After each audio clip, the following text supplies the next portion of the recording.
Jadi kalau saran saya mah janganlah, jangan dijegal-jegal Pak Anies mah. Nanti jadi menangnya takutnya sangat telak. Gitu. Oh, oke.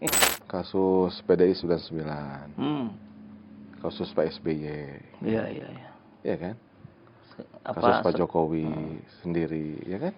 sekarang Anies gitu? Ya kalau Pak Anies diperlakukan seperti Pak Jokowi, diperlakukan seperti Pak SBY, diperlakukan seperti PDIP 99, ya tidak menutup kemungkinan. Kadang dengan kesulitan hidup yang dibuat sistematis, jadi sulit, Ya. pekerjaan sulit, ya kan? Harga sembako tinggi, Ya. ya kan? Itu kondisi yang paling ideal untuk apa? Untuk Berubah. money politik. Money politik, ya. Akhirnya kan suara jadi murah. Ya, dipelihara kemiskinan. Dan kemudian dipelihara. Nah, kita mau begitu terus. Mungkin rakyatnya nggak merasa. Ya waktu Pak Anies ke Tasik juga kan ada teman sempat mendengarkan dialog. Kumaha cenah ya, bade ka Pak Anies mah mau cenah. Abdi mah alhamdulillah tos digaji 300.000 ku pamarentah. Bansos maksudnya? Ya mungkin. Pertanyaannya apa iya gitu. 300 itu cukup untuk hidup layak.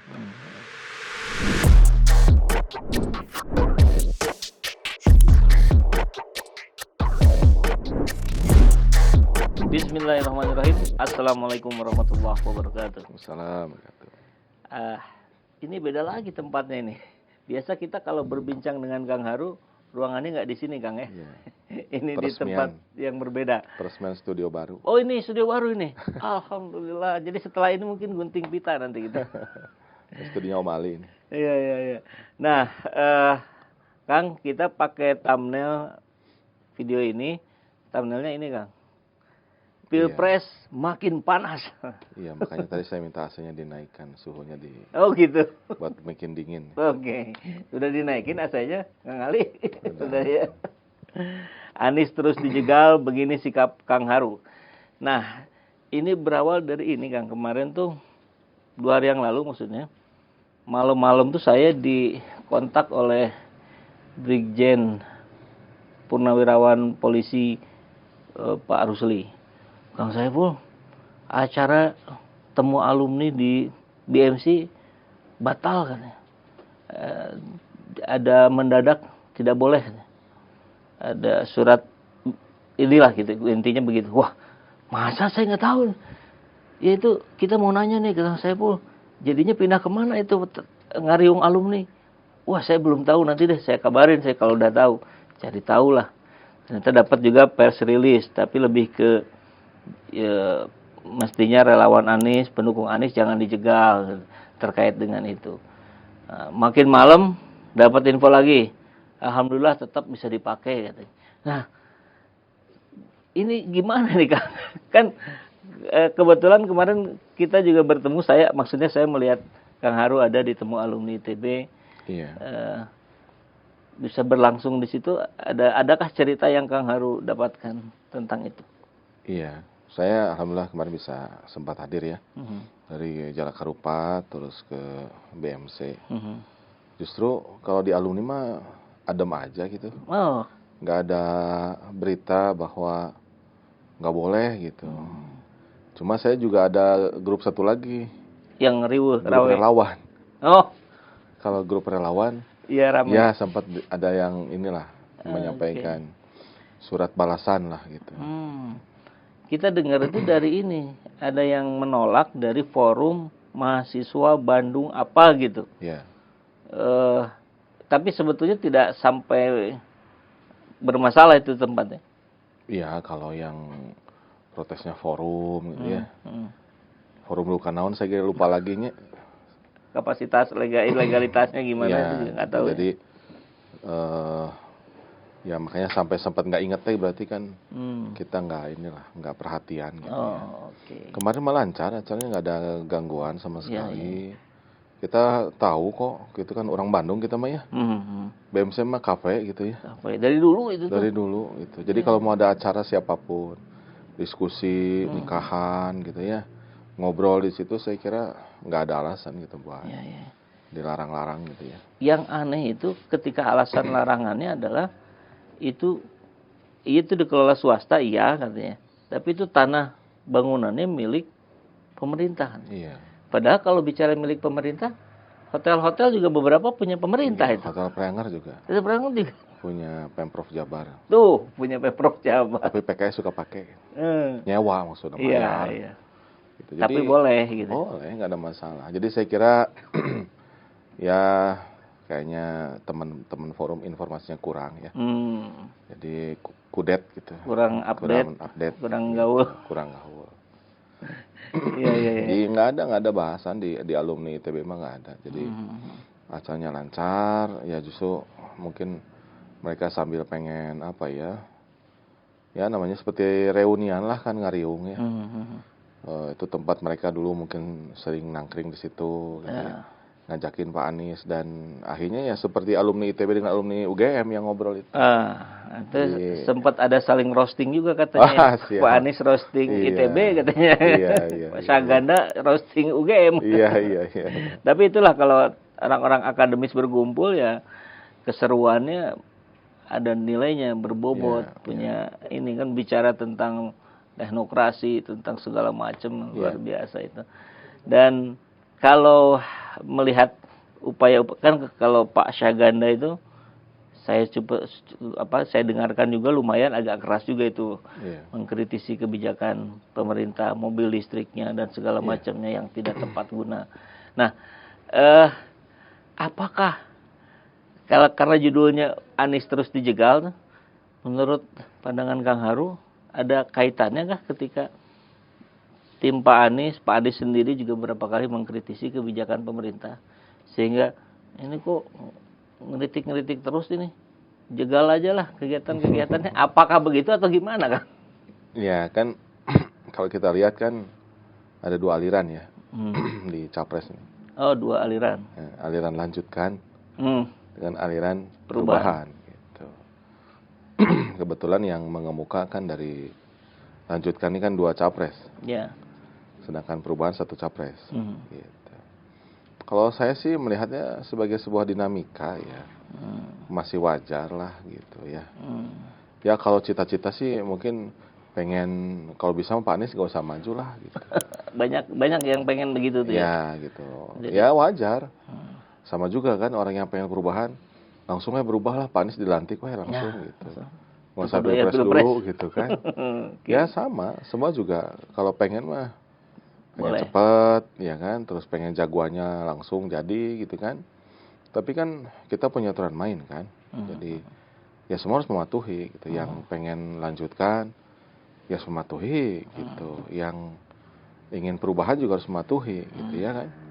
Kalau niat menjegal mungkin ada gitu ya. Upaya mungkin ada gitu ya. Tapi sepanjang kita mengikuti koridor hukum saya kira nggak usah ada yang dikhawatirkan gitu. Kan kejadian dengan PKS yang di mana Kang itu? Di Bogor apa di Bekasi? Bekasi. Stadion udah oke, ternyata cancel. Ya kita mengalami juga. Iya. Mengalami yang mungkin ya Pak Anies mah sering lah ya. Kita juga sebagai partai politik pengusung gitu ya. Ya kita juga pernah mengalami itu, diizinkan terus tiba-tiba sehari sebelumnya dicabut gitu ya. Tapi menurut saya itu malah merugikan yang bersangkutan. Perilaku begitu akan merugikan yang bersangkutan gitu. Karena ya nanti akan menghasilkan antipati. Ya. Gitu. Simpatinya ke Pak Anies dan PKS. Kan biasanya di Indonesia mah harus begitu. Jadi kalau saran saya mah jangan dijegal-jegal Pak Anies mah. Nanti jadi menangnya takutnya sangat telak. Gitu. Atau malah sebaliknya, udah jegal aja terus, biar simpati terus tumbuh. Oh jangan-jangan begitu kan? Ya. Nah kemudian juga terkait apa yang terjadi di Bekasi itu, kan upaya penjegalan kalau dalam teori motif itu kan ada reward punishment gitu kan ya. Iya. Ini dipanis nih. Karena kalian dukung perubahan, kita panis kurang lebih gitulah. Tapi rewardnya juga ada kan. Kita dengar tempo hari PKS ditawarin kursi menteri asal nggak dukung Anies segala macam. Itu apa sikap PKS? Kita tahu itu tidak terjadi. Tapi di saat-saat itu apa sih gitu yang terjadi di ini? Ya kan Sebetulnya teorinya itu bukan reward and punishment. Oh, bukan. Bukan. Apa tuh, Kang? Kalau itu biasanya di law enforcement. Law enforcement. Penegakan hukum. Reward, punishment. Yang mirip dengan itu, tapi ini dalam rangka upaya ya. Propaganda. Tongkat dengan wortel. Tongkat. Oke, wortel. Wah, gimana itu? Tongkat buat mukul. Jadi kalau nggak nurut dipukul. Oke. Kalau nurut kasih wortel. Jadi nurut semuanya. Gitu. Sekarang tinggal tanya sama diri sendiri. Ari Akang kelinci bukan? Manusia. Ya kalau manusia mah tuh santai we. Kita mah dikasih wortel, ya bisa diterima bisa tidak. Tergantung kita. Dipukul urusan apa kok dipukul gitu. Jadi sepanjang ada dalam koridor hukum, dan saya kira rakyat sudah makin cerdas, rakyat melihat, justru kalau tadi salah treatment gitu menurut saya, ini dukungan akan semakin meluas, simpati akan semakin meluas, dan tidak akan terbendung. Dan saya kira itu juga dihitung oleh tim yang ingin lanjutkan. Gitu. Kalau mereka salah treatment, ya udah. Dan itu mah sejarahnya panjang lah. Di kita berulang-ulang. Kasus PDI 99. Kasus Pak SBY. Iya. Iya kan? Kasus Pak Jokowi sendiri, ya kan?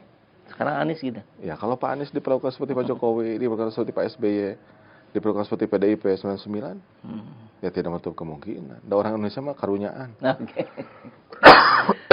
Jadi kan kalau tadi dikatakan PKS ya tentu memiliki perhitungan sendiri, pertimbangan sendiri, tidak lantas ada wortel diambil, tidak lantas ada tongkat mau mempersilahkan diri dipukul segala macam. Tapi kan tidak dalam berarti sedang bicara bahwa kalau partai lain mah wortelnya dimakan, itu nggak begitu ya? PKS mah nggak ngebahas partai lain. Oke. Kita mah ngebahas PKS seperti Merpati. Tak pernah ingkar janji. Iya. Biarlah yang lain. Dan jinak-jinak Merpati. Apa? Sepertinya iya tapi ante. Oke. Semakin menggemaskan. Meren gitu. Makin lucu ini Kang Haru ya, luar biasa ini. Artinya Pilpres harus dihadapi dengan riang gembira gitu Kang ya. Saya kan merenung ketika Kang Saiful kasih judul itu. Waduh, ini kata Pilpres makin panas. Oh, jangan-jangan pemanasan global cuaca ekstrim. Aduh, harus ngadem dulu nih. Gitu ya. Jujur nih Kang, itu yang tulisan Pilpres makin ekstrimnya Teh Ipa itu, bukan saya. Saya juga sudah menduga itu. Makanya saya kan harus kontemplasi dulu menghadapi judul yang begini kan. Jangan sampai jadi meleduk gitu ya, kompor meleduk gitu, jangan. Kita mendekati aja dengan teori wortel, dengan tongkat, dengan Merpati tak pernah ingkar janji, dan jinak-jinak Merpati lah saya kira. Iya. Nah, peristiwa-peristiwa penting yang terjadi terus ini saling berhimpitan. Pak Anies mendapatkan respon yang luar biasa di Makassar, konon katanya sampai 1 juta orang. Kemudian kita kemarin ngelihat di Jalak Harupat juga membludak banyak, walaupun ini saya mau konfirmasi Kang jadinya Kang tentang yang di Jalak Harupat itu kan acaranya Desa Bersatu ya. Iya. Tapi kok saya lihat banyak atributnya PKS. Apakah PKS itu banyak dari desa-desa yang datang ke tempat atau gimana itu? PKS mah tamu. Ya. Oh, tamu. Tamu undangan. Oh. Cuma kita udah permisi sama panitia. Boleh bawa atribut? Boleh, cenah. Mangga tuh pamikenging mah pada bawa atribut. Oh gitu. Sampai polisi juga nanya, "Itu acara saha?" Ya acara Desa Bersatu gitu. Bukan, kita terima undangan, kita mah ada undangannya juga gitu ya. Oke. Tapi jadinya dominan Kang. Kalau saya kan naik ke atas tuh saya tuh, wah PKS unggul ya. Iya, ya mungkin yang lain waktu lain lah akan hadir. Gitu. Oke, baik. Jadi disclaimer-nya acara kemarin bukan acara PKS. Bukan, kita undangan aja. PKS undangan datang ke sana. Ya karena presiden tadi mau datang. Presiden PKS? Ya presiden PKS mau datang gitu kan. Ya dari timnya kan ngasih tahu nih Pak Presiden PKS mau hadir. Jangan sampai nggak ada atribut. Oh siap gitu aja kodenya gitu. Ya udah pada bawa gitu. Tapi ternyata kibarkan. Pak Saihunya nggak datang. Ternyata beliau ada keperluan lain ke Jakarta, jadi nggak jadi datang. Ya.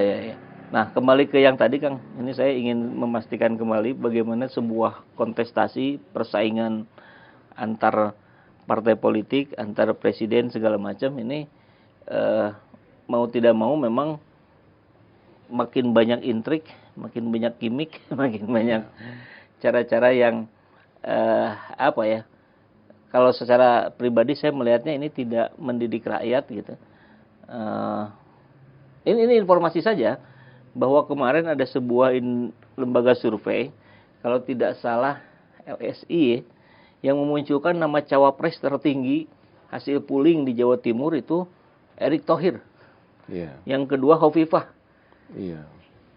Ini akal sehat kita mau dikemanain ini gitu, ketika jelas-jelas Hovifah itu gubernur Jawa Timur itu.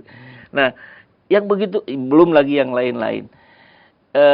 Kang Haru mau titip pesan apa nih sama rakyat nih menghadapi gimmick-gimmick di elit-elit politik seperti itu? Ya, saya mau pakai jawaban Pak Anies saja kemarin di acara alumni ITB ya. Ya. Jadi beliau menjelaskan perubahan tuh apa yang mau dirubah. Apa yang mau dirubah? Ya. Beliau mau katakan kita tidak akan mengubah cita-cita kehidupan berbangsa bernegara. Kita tetap ingin mencerdaskan kehidupan bangsa, keadilan sosial untuk seluruh rakyat Indonesia, gitu. Melindungi segenap tumpah darah Indonesia. Tetap orangnya juga tetap orang Indonesia. Siapapun capres yang terpilih tetap orang Indonesia. Mereka punya metode untuk mewujudkan visinya, begitu kan? Visi perubahan dan visi lanjutkan kan gitu. Yang mau kita ubah itu metodenya, kata beliau. Metode kita rubah gitu ya. Jadi jangan sampai misalnya kita buat regulasi tapi nggak dibaca dulu gitu, main tanda tangan aja. Ya jangan begitu. Kan banyak itu tanda tangannya nggak sempet dibaca. Ya jangan sampai baru sebentar dipakai dirubah kayak test the water gitu kan. Kan jangan begitu. Kata beliau, bisa nggak kebijakan itu basisnya saintifik. Gitu ya. Pertama keadilan ya. Yang kedua merespon kepentingan kita hari ini. Yang ketiga menggunakan metode ilmiah. Yang keempat menggunakan baru kita bersandar pada regulasi. Jangan belum udah regulasi. Akhirnya kita melihat dalam regulasi itu siapa yang diuntungkan. Ini kepentingan siapa. Like and dislike. Nah ini yang sekarang muncul gitu. Jadi kenapa saya sampai ingat? Karena berarti saya mengerti apa yang dia sampaikan. Dasarnya nggak sempat nyatet, ya kan? Tapi forum yang nggak setuju ada acara Paris, dasarnya nggak ingat. Berarti nggak penting. Nggak penting buat Kang Haru. Oke. Gitu. Jadi yang mau dirubah itu metodenya, bukan orangnya, bukan tujuannya. Itu mah tetap buat kita semua. Makanya waktu kemarin juga di Jalan Harupat kan Pak Anies tanya, Ari Desa itu sudah maju belum? Belum. Ari harga sembako murah apa mahal? Mahal. Gitu kan? BBM naik kan gitu. Ya kan?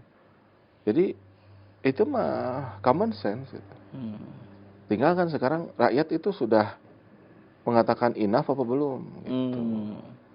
Bisa jadi kan manusia itu punya daya toleransi. Tapi daya toleransi itu di satu sisi berguna, tapi di sisi lain juga bisa berbahaya. Gimana maksudnya, Kang?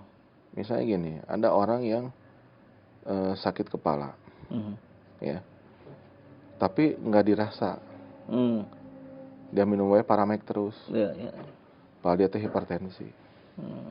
Pada langkah keberapa, dia akan mengalami stroke, gitu. Dia tuh udah pusing, harusnya kalau udah pusing orang yang mengerti, dia akan pergi ke dokter, cek yang benar. Dia akan diperiksa, ditensi, Pak. Tensi Bapak tinggi sekali. Ini coba minum obat saya ini, kata dokter. Yang ngasih resepnya teh dokter, sanes dukun. Ya? Diminum. Ternyata nggak turun. Ya kan? Akhirnya kata dokter, kalau begitu Bapak kemungkinan hipertensi. Bapak harus minum obat ini secara teratur, secara rutin. Coba kurangi garam. Coba sekarang jangan cepat marah. Perbanyak zikir gitu. Itu yang dimaksud metode? Ya itu metode. Tapi kalau kita nggak pakai metode, Sehingga kamu sakit, ente, gitu. Ayo udah kita main lagi. Gitu. Tapi kalau metodenya udah benar bagus, tinggal diikutin. Orang yang nggak benar sama juga kan? Nah, kembali ke diskusi kita sebelumnya. Bagaimana menghadapi politicking office? Buat rule of the game. Oke. Buat aturan main. Nanti kelihatan yang suka break the rule siapa. Gitu. Yang suka mempolitisasi siapa, yang jadi provokator siapa. Ya kan? Mau diikuti. Gitu. Jadi sekarang mah rakyat harus dibantu. Ya, rakyat harus dibantu untuk mengetahui yang dia perlukan itu apa. Kadang dengan kesulitan hidup yang dibuat sistematis, jadi sulit. Yeah. Pekerjaan sulit, ya kan? Harga sembako tinggi, ya kan? Itu kondisi yang paling ideal untuk apa? Untuk money politik. Money politik, ya. Akhirnya kan suara jadi murah. Ya, dipelihara kemiskinan. Dan kemudian dipelihara. Nah, kita mau begitu terus. Mungkin rakyatnya nggak merasa. Ya waktu Pak Anies ke Tasik juga kan ada teman sempat mendengarkan dialog. Kumaha cenah ya, bade ka Pak Anies mah mau cenah. Abdi mah alhamdulillah tos digaji 300.000 ku pamarentah. Bansos maksudnya? Ya mungkin. Pertanyaannya apa iya gitu. 300 itu cukup untuk hidup layak. Apa kita menerima gitu, menjadi manusia kelas 2 atau kelas 3? Ya kan? Mungkin yang bersangkutannya nggak sadar. Nah, kita yang Allah berikan, ya kan, menyadarkan kesempatan, ya kan, keadaan yang ya kita pun sifatnya tawaran kan nggak bisa maksa. Kalau rakyatnya memang masih pengen 300.000 sebulan ya sudah. Tapi kita harus berusaha dulu. Kamu bisa loh sebetulnya tidak 300.000 sebulan. Mestinya kamu tuh bisa 5 juta, 8 juta sebulan. Gitu kan? Caranya pilih perubahan, jangan pilih lanjutkan. Gitu. Nah, tapi saya nggak nyebut nama. Oke. Kata Bawaslu belum boleh. Belum ya. Jadi boleh pilih perubahan. Kapan waktunya setelah ditetapkan? 28 November. Oke. Nah, terakhir ini Kang. Tadi kan kita sangat paham berarti ya ada upaya-upaya gitu dari kalangan-kalangan elit-elit politik, partai politik yang sudah memang berupaya untuk mencerdaskan rakyat. Cuman kan masalahnya rakyat Indonesia ini 270 juta. Saya kok yakin sekali masih banyak mungkin puluhan juta orang yang tidak teredukasi, tidak tersampaikan. Mereka yang mungkin tempatnya di pelosok-pelosok yang sangat terpencil, yang memang tadi sudah terbiasa jelang pemilu dapat 200.000, 300.000 coblos yang disuruh. Nah, terhadap mereka itu kira-kira gimana ya Kang? Ya itu kan itu yang disebut dengan perubahan itu tidak mudah. Yang mudah mah melanjutkan. Cuma kita mau ambil jalan yang mudah atau mau mencapai tujuan. Jalan yang mudah yang sudah terbukti tidak berhasil. Iya kan? Kalau mau mudah, mau ke Jakarta nih kita ceritanya, mau jalan-jalan ke Monas. Ya kan? Cara termudah mah nggak usah ke stasiun. Ya, walaupun sudah ada kereta api cepat, kan tetap aja harus ke stasiunnya kan? Kan bisa di sini tiba-tiba menghilang terus ada di Monas kan? Bisa juga cara yang lebih cepat tidur, jadi ngimpi sudah sampai di Monas. Kalau kita mau ke Jakarta minimal kita kan harus ke travel, ke stasiun kereta api, kereta api yang sekarang ya kereta api cepat atau ke bandara kan effort, kan usaha. Mungkin harus mengeluarkan uang untuk berangkatnya. Tapi kalau kitanya nggak mau, ya nggak akan kemana-mana. Bisa seolah-olah tadi, seperti yang kemarin cerita mobil Avanza ditabrak Mercy kan, seolah-olah atau tidur gitu. Saya mah cenah ai kamu ke Jakarta, lamun keur macet sabaraha bisa berat saya 4 jam 5 jam. Tapi saya mah henteu mang cenah. Bisa cepat, saya mah 15 menit. Bisa gitu. Jadi pas jalan cenah itu apa we saya teh ingat nanaon. Nyampe-nyampe udah tol Buah Batu. Jadi 15 menit kesimpulan. Itu teknik itu. Teknik. Jadi kalau nggak mau capek ya tidur. Jadi ini kesadaran dari kita semua tanggung jawab dari orang-orang yang sudah sadar bahwa perubahan ini bukan hal yang mudah. Ya. Ini harus dilakukan terus-menerus. Kita juga harus piawai menjaga motivasi kita barangkali Kang ya. Bangunkan temanmu yang tampak ngantuk dan tertidur. Yang pokoknya lagi lihat podcast kayak ngantuk, bangunkan. Mungkin dia tertidur, ngantuk. Bangun. Tawasaw bil haq, tawasaw bis sabr gitu ya, kan. Pokoknya saling mengingatkan. Ladang amal soleh. Jadi dikiranya saya nggak ngelihat, padahal saya tahu ya, siapa yang ngantuk dan siapa yang tidak ngantuk. Masuk dalam radar ya, kelihatan. Oke, baik. Luar biasa. Ada closing statement, Kang? Ya, saya kira yang paling mahal itu kita punya mimpi. Punya cita-cita. Jadi roasting kemarin itu pintu gerbang sana. Di ITB Mas selamat datang putra putri terbaik. Ari di UGM selamat datang para pemimpin masa depan. Tapi di Heureyan sana ena leungit jadi pemimpi. Jadi mimpi itu penting. Cita-cita itu penting. Keinginan itu penting. Dari situlah kita mulai. Yang bahaya itu kalau kita sudah tidak punya cita-cita, tidak punya mimpi, bahaya. Karena kita tidak lagi jadi manusia. Kalau sudah tidak punya mimpi. Jadi setelah Anda bermimpi, bangun. Jangan tidur terus. Dan jangan lupa bangunkan teman Anda yang masih tidur. Itu pelajarannya ya. Terima kasih banyak Kang Arum. Jazakallah dan kasiro. Mudah-mudahan bermanfaat. Assalamualaikum warahmatullahi wabarakatuh. Salam.